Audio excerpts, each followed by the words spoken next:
Ganito po yung sa stock transfer. Lagi lang po tayo sa DBA or admin account. Then okay. Then ito po yung lilitaw. Punta po tayo sa transaction. And then stock transfer.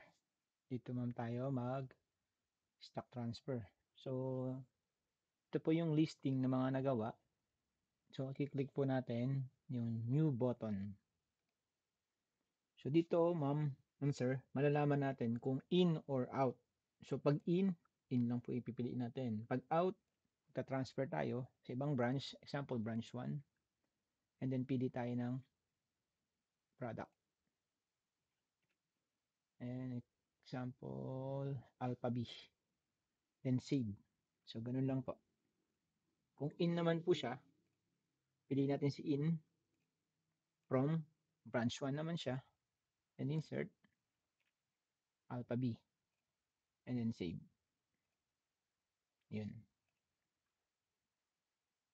Then, click natin yung close. Dito pa rin malalaman siya. I-query lang natin. So, ito po yung mga naginawa natin. In and out. So, may reference naman po tayo. So, yun po yung ating stock transfer.